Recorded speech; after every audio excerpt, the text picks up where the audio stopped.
Book of Heaven, Volume 27, Part 9. January 26, 1930. How each word spoken by Jesus on his Fiat is like a child of his that comes out of his womb and has the communicative strength to communicate itself to all creation. Empire of the prayer done in the divine will.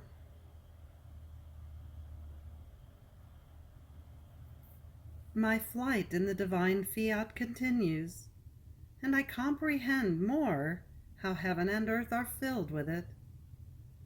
There is not one created thing that is not the bearer of a will so holy.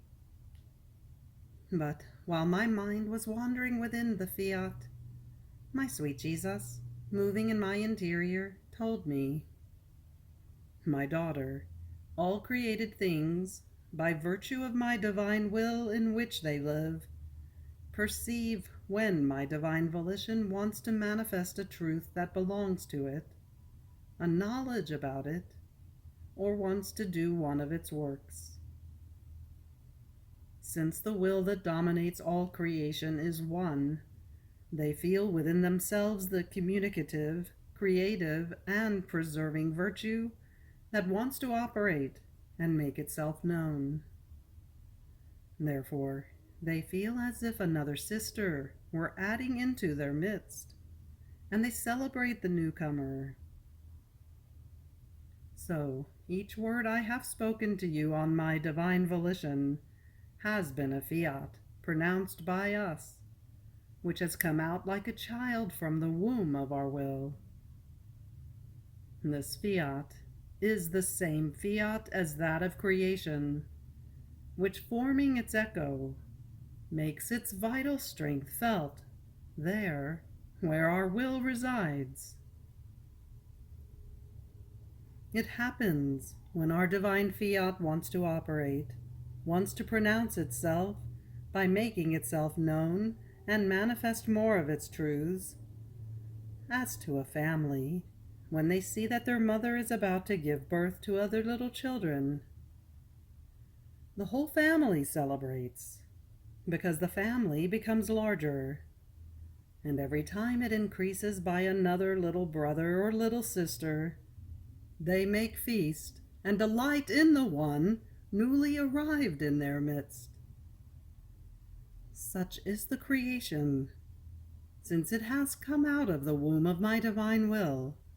All my works form one family, and are so bound among themselves that it seems that one cannot live without the other. My will keeps them so united as to render them inseparable, because they feel that one is the will that dominates them.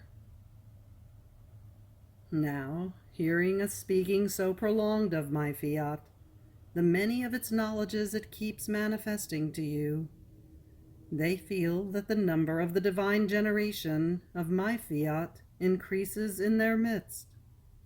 Therefore the family of creation feels itself expanding and celebrates the prelude of the kingdom of my divine will. Therefore, when I speak to you of my Fiat, and it pronounces itself by manifesting itself, the heavens reverently lower themselves to receive the new birth and its child into their midst, to pay him honors and to celebrate the newcomer. My daughter, when my divine will wants to pronounce itself, it extends everywhere and makes its echo and its creative strength felt in all the things in which it reigns. After this, I continued to pray, so that blessed Jesus would hasten in making the so longed-for kingdom of the divine will come upon earth. And my beloved Jesus, as though wounded by such prayer, for he himself so much longed to see the triumph of the divine will upon earth, told me, "My daughter, the prayers done in my divine volition to obtain the advent of its kingdom upon earth, hold a great empire over God. God himself cannot rid himself of it, nor can he not grant it. In fact, as the creature prays in my divine fiat, we feel the strength of our will that prays with its empire. With its immensity it extends everywhere, and embracing the universal strength, the prayer extends everywhere, in such a way that we feel surrounded from all sides. We feel our own will praying within us. And from prayer, it changes into command and says, I want. And as it rules over our divine being with its sweet empire, we say, we want. Therefore, the prayers done in our divine fiat can be called decisions, commands, which carry the signed deed of that which is wanted. And if what is wanted cannot be seen instantly, it is because we are disposing the secondary causes so as to let what we have decided to give come out of us.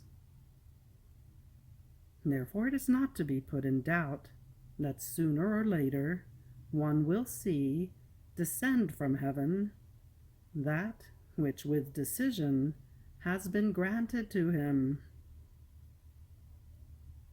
Therefore, continue the prayers in our fiat, prayers that move heaven and earth, and even God himself, if you love to see my kingdom upon earth. And I will pray together with you in order to obtain the intent.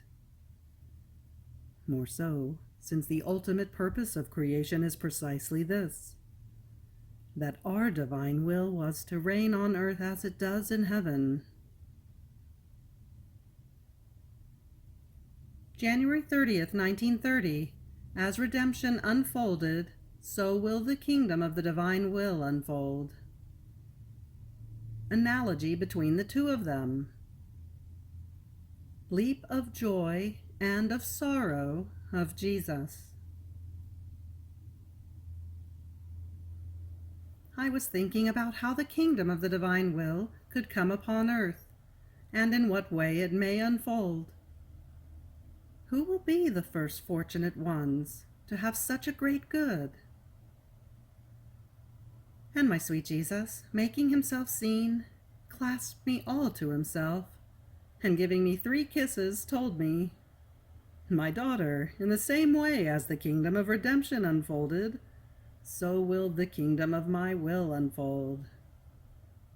It can be said that redemption is making its round throughout the whole world, a round which it has not yet entirely completed, because not all the peoples know about my coming upon earth, and therefore they are without its goods.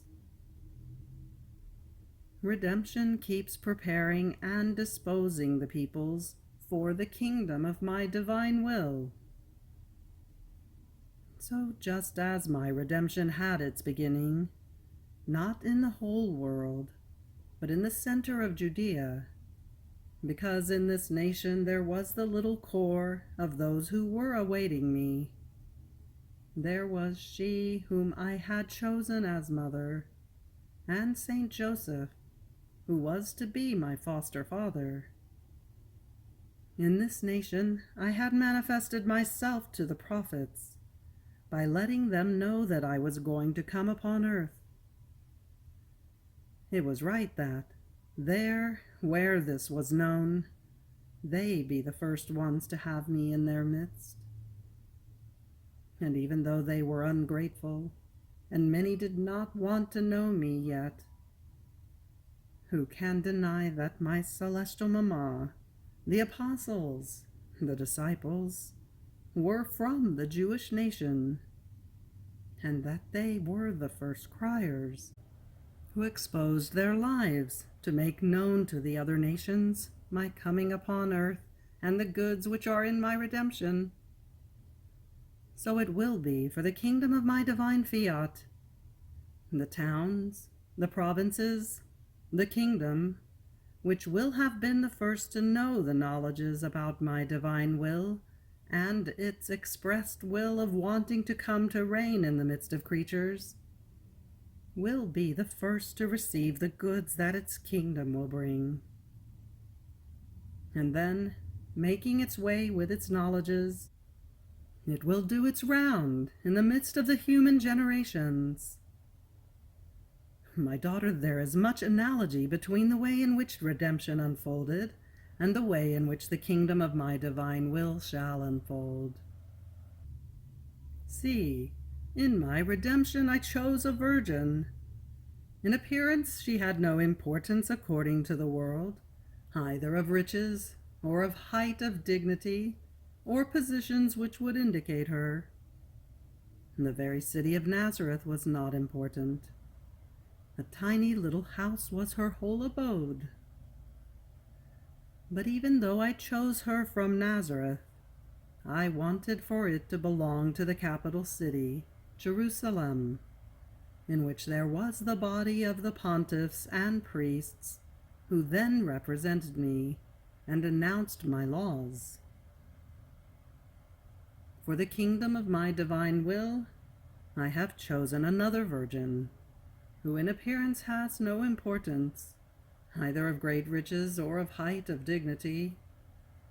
The very city of Piccarreta is not an important city, but it belongs to Rome, in which resides my representative on earth, the Roman pontiff, from whom come my divine laws. And just as he makes it his duty to make my redemption known to the peoples, so will he make it his duty to make known the kingdom of my divine will. It can be said that one and the other will proceed in the same way and manner as the kingdom of my supreme fiat must unfold. After this I continued my round in the divine volition, and as I arrived at Eden, I prayed Jesus that he would soon restore the purpose of the creation of man, just as he came out of his creative hands.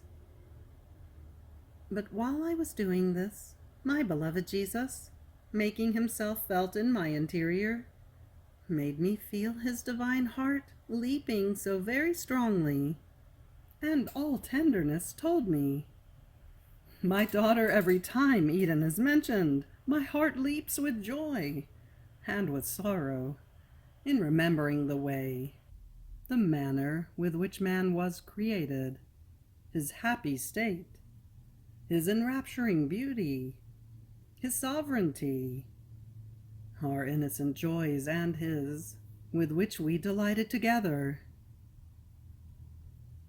How beautiful was our child, a birth worthy of our creative hands. Remembering this is so sweet and pleasing to my heart that I cannot help leaping with joy and with love.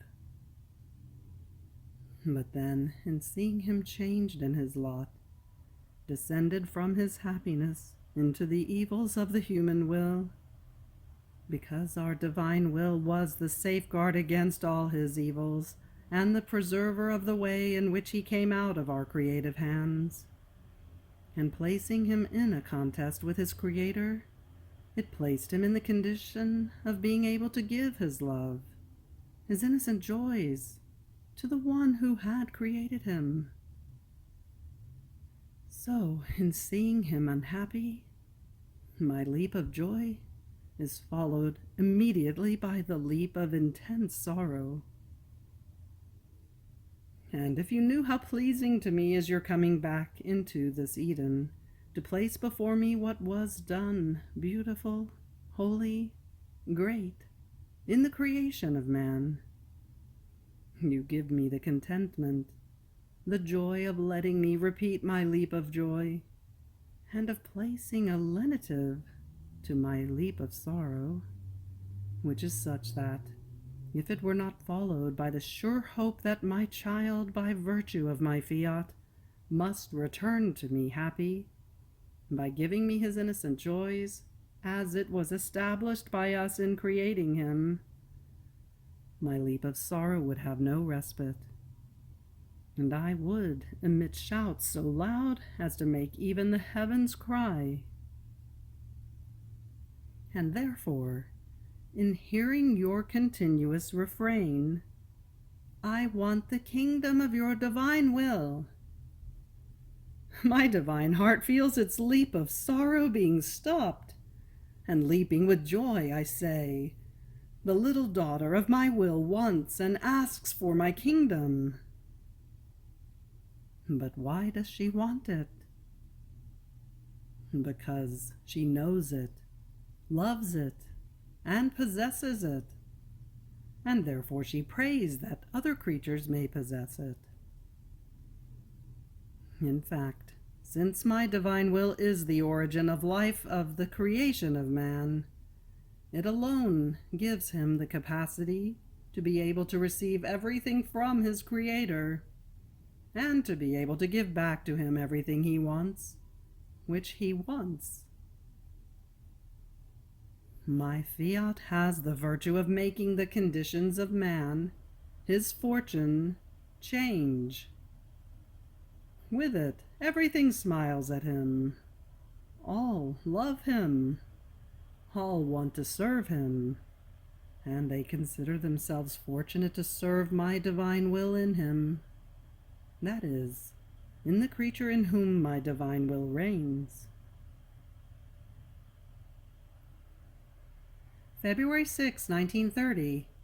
Effects of living in the divine will and in the human will. How its way of operating in the soul symbolizes the creation. How it does small things first, and then the great ones. I continue my abandonment in the divine volition. My poor mind is always as though crowded with what regards a will so holy. Even more, it seems to me that my thoughts plunge into its sea of light, and then come out like many messengers that bring many beautiful news from within that sea in which they have been. And one wants to say something, another something else, about that fiat, which they glory in knowing and in receiving its life. And I delight in listening to them, and many times I cannot say with words the many beautiful news which my thoughts bring me about the sea of light of the divine will. And I feel the need for Jesus to guide me, to feed me the words. Otherwise I would not be able to say anything. So, while I was in the sea of the divine fiat, my sweet Jesus, making himself seen in the act of helping me to change into words what my mind was thinking, told me, "My daughter, the effects of living in my divine will are admirable. My fiat keeps the creature always turned toward heaven, and it makes her grow, not of earth, but of heaven. And since my will is one with my same will that operates in the creature, this same will of mine places the creature in order with her Creator, and keeps manifesting to her who the one is who created her, how much he loves her, and how he wants to be loved. And placing her before the divine reflections, it makes her Creator delight, by dint of reflections, in making grow and portraying his image in she who possesses the will of he who created her, and makes her will one with his. And since my fiat keeps her always turned toward heaven, nor does she have the time to look at the earth, because she is absorbed by the Supreme Being. And even if she looked, all things convert into heaven, because wherever it reigns, my will has the virtue of changing the nature of things. So everything is heaven for the creature who lives in my divine will. She grows for heaven, because the heaven of my divine will reigns in her soul. On the other hand, one who lives of human will is always turned toward herself, and by her looking at herself, the human will keeps uncovering for her what is human, and places her in the reflections of what exists in the low world, in such a way that it can be said that she lives of earth and grows without the likeness of the one who created her. There is such difference between one and the other, that if creatures could see it, all would love and yearn to live in my fiat, and they would abhor living of human will, and would hold it as the greatest misfortune, which makes them lose the purpose and the origin for which they were created. It would happen as to a king who lays down his crown, his royal garments, descends from his throne, and clothes himself with dirty rags, feeds himself with filthy foods, and lives in a stable, together with the beasts of his passions. Would the lot of this one not to be cried over? Such is the one who lets himself be dominated by his human will. After this, I continued thinking about the many things that my beloved Jesus has operated in my poor and little soul. His so many loving ways, such that if I wanted to tell them all, it would be impossible for me. But who can say what I was thinking, and the reason why my little intelligence was as though crowded with what had happened to me in my existence? But while I was prey to so many thoughts, my highest and only good, Jesus, clasping me all to himself, with unspeakable tenderness, told me, "My daughter, my way of operating in your soul symbolizes the whole creation. Great work was the creation, but since our works are orderly, we contented ourselves with creating small things first. The heavens, the stars, the sun, the sea, the plants, and everything else. That is small in comparison with the creation of man, who was to surpass everything and hold supremacy over everything. And when things must serve the one who must master them and be their king, as great as they might be or appear, they are always small compared to the one whom they must serve.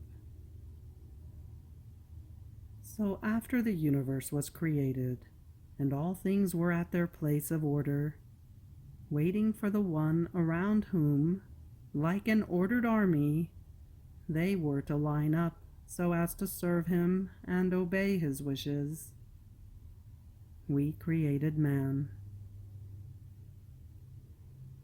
All created things and his very creator poured themselves over him to sing to him our eternal loves and say to him, "We all have the mark of our creator, and we pour it over you, who are his image."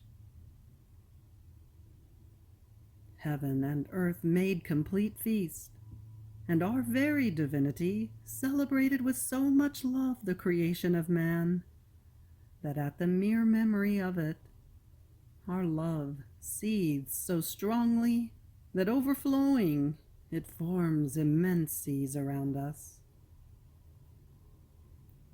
Now the kingdom of my divine will is greater than the work of creation, and therefore it can be said it is the call for our divine being to operate more than creation itself.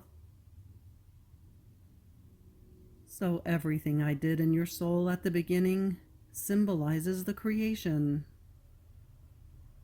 I wanted you all to myself, and all mine, so as to be free to do what I wanted. I wanted the void of everything in your soul, to be able to lay my heaven. And the many sayings on the virtues were stars, which, practiced by you in the way wanted by me, I used in order to adorn the heaven I had extended in you.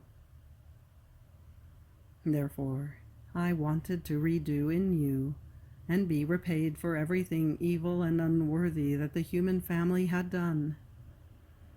In order to call back the son of my divine Fiat, it was necessary to prepare with decorum the one who was to receive, as the first, the life of my divine will.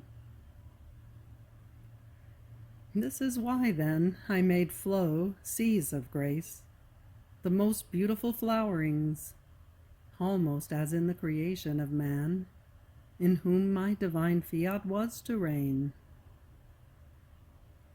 The same in you.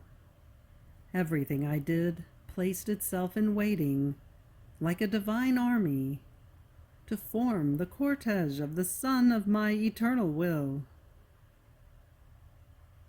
And just as in creation, we abounded so much in creating so many things that were to serve man, but because this man was to let my divine will reign within himself, the same in you. Everything has been done so that my will would find its place of honor and of glory. This is why it was necessary that first I was to prepare you with many graces and teachings, as small things compared to the great Son of my divine volition, which, with its many manifestations, while making itself known, formed its life in order to reign and form its first kingdom in the creature. Therefore do not be surprised. This is the order of our wisdom and providence, which does small things first, and then the great, as cortege and as decorum of the great things. What does my divine Fiat not deserve? What is not owed to it? And what has not been done by it? Therefore, when it is about my will, or about making it known, heaven and earth prostrate themselves, reverent, and all adore in mute silence even just one act of my divine will. February 11th, 1930. How man was created to live in intimacy with God and in his house. And as he withdrew from his will, by God's goodness, he was given the legal share. There's a footnote here about the word share. It says, the legitima, portion of the patrimony of which, by law, the testator cannot dispose freely. An example of this can be found in Luke 15, verse 12.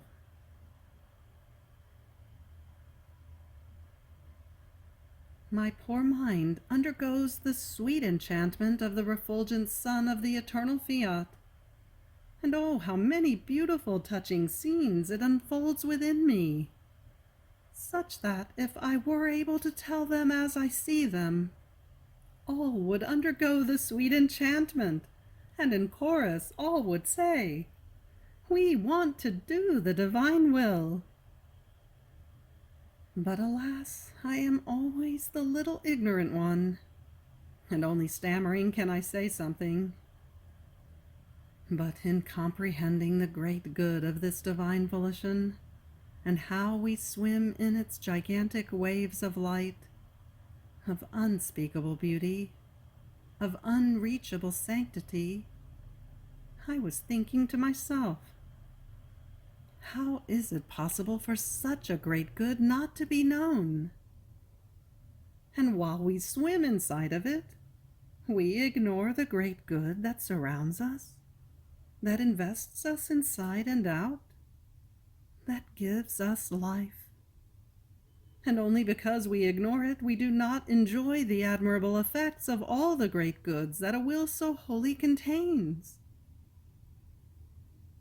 Oh, please, reveal yourself, O omnipotent Fiat, and the face of the earth will change. And besides, why did our blessed Lord not please to manifest, from the beginning of creation, the many admirable things that this most holy will wants to do and give to creatures? And while my mind was wandering, as though enraptured in the sweet enchantment of the divine volition, my love, my life, Jesus, the celestial teacher, who charms with his lovely speaking on his own will, making himself seen, told me, "My little daughter of my will, the creature cannot live, either soul or body, without my divine will. And since it is her first act of life, she finds herself in the condition either of receiving its act of continuous life from it, or of not being able to have existence. And since man was created for him to live in the opulence of the goods of this divine will, his beloved inheritance, he was therefore created for him to live of us and in our house, like a son who lives with his father. Otherwise, how could he be our amusement, our joy and happiness, if he were not to live close to us, together with us in our divine will? A son who is far away cannot form the joy of his father, his smile, his amusement, his intimate conversation. From afar they cannot play together or smile with happiness. On the contrary, the mere distance breaks the love and brings the bitterness of not being able to enjoy the beloved. See, then, man was created to live in intimacy with us, in our house, in our will, for us to secure our joys and perennial happiness as well as his.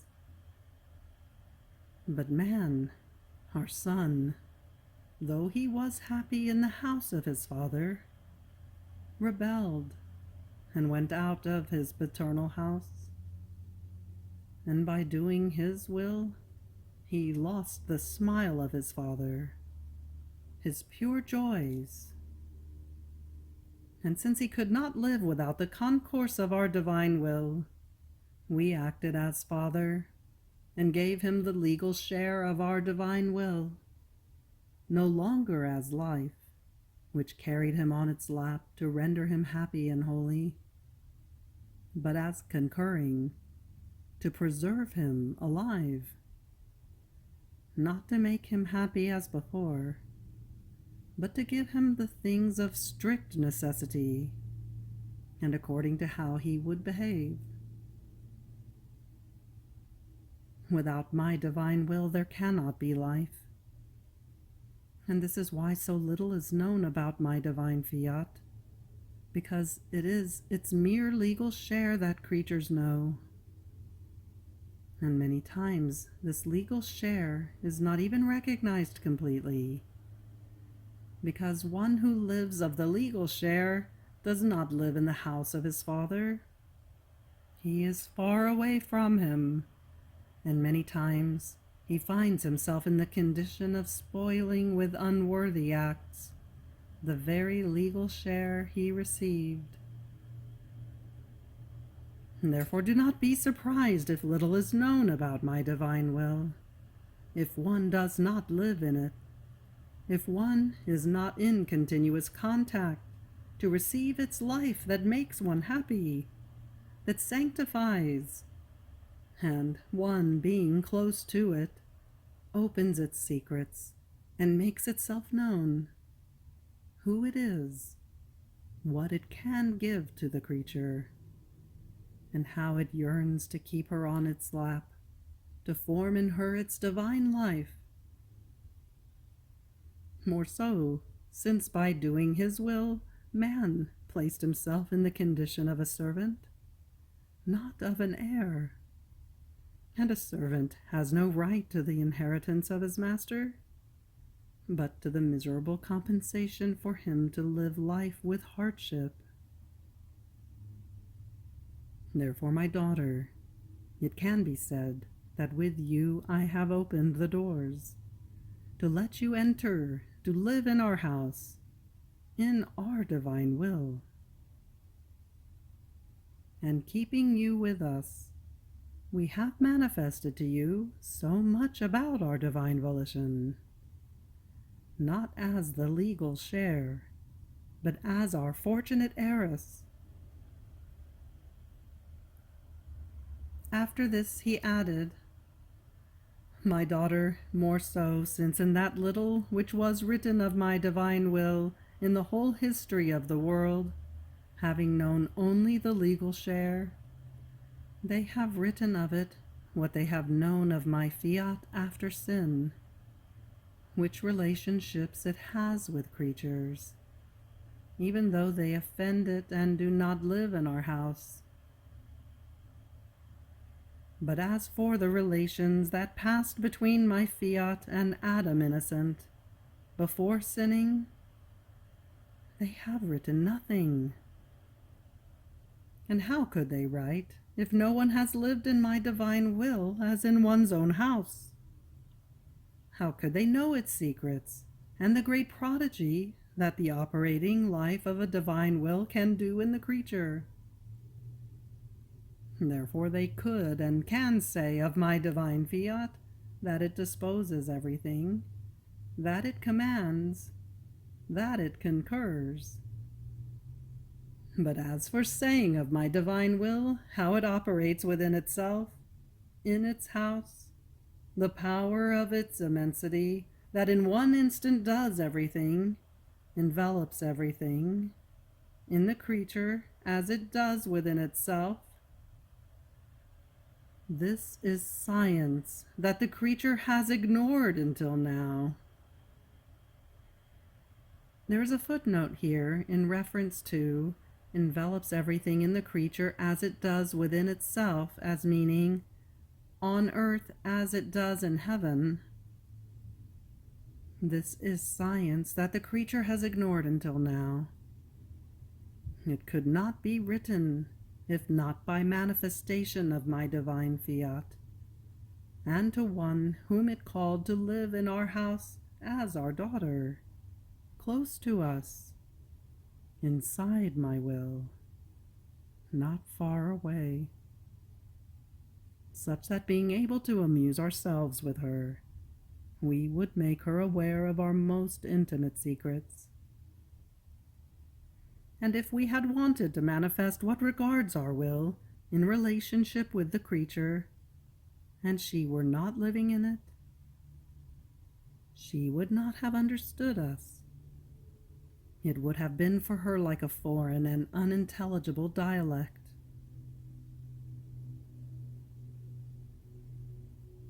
February 17th, 1930. How the divine will is the heartbeat, and the creature is the heart. The divine will, the breath, the creature, the body. Inseparability of one from the other. The divine volition continues to occupy my little intelligence, and I, immersing myself in it, feel its vivifying strength that surrounds me inside and out.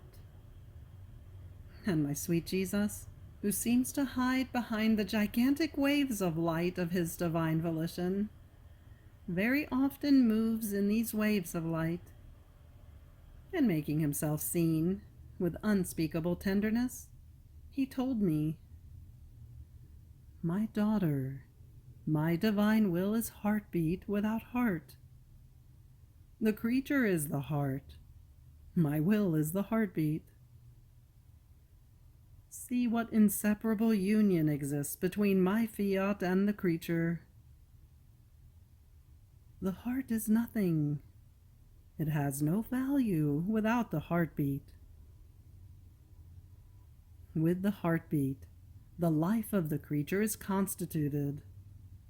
But the heartbeat cannot beat without the heart. Such is my divine will. If it does not have the nothingness of the heart of the creature, it has no place in which to form its heartbeat of life, to carry out and form its divine life. See then, not having a heart, my divine will has created it in the creature, so as to have its heart in which to be able to form its heartbeat. In addition to this, my divine will is breath without body. The creature is the body. My will is the breath. The body without the breath is dead. So what forms the breath of the creature is my divine will. Therefore one can say, the body of it is that of the creature, and her breath is that of my divine volition. See what further union exists between one and the other, a union which cannot be separated, because if the breath ceases, life ceases. Therefore my divine will is everything for the creature. It is word without mouth. It is light without eye. It is hearing without ears. It is work without hands. It is step without feet. And therefore the soul who lives in my divine will serves it as mouth, as eye, as ears, as hands, and as feet. My will restricts itself to enclose itself in the creature, while remaining immense. And victorious, it forms its kingdom in her, making use of her as if she were its body, in which it palpitates, breathes, speaks, operates, and walks. Therefore, the sorrow of my divine fiat, because creatures do not lend themselves to let it carry out all its operations in them, to let it reign, and they force it to silence and to inactivity, is incomprehensible. And with divine and unspeakable patience, it waits for those who must live in its will, so as to resume its speaking and its divine activity, to form its kingdom in the midst of creatures. Therefore, be attentive, my daughter. Listen to the speaking of my divine fiat. Give it life in all your acts, and you will see the unexpected portents that my divine will shall do in you. May everything be for the glory of God, and for the fulfillment of his most holy will. Deo gratias. You have reached the end of the Book of Heaven, Volume 27. Fiat.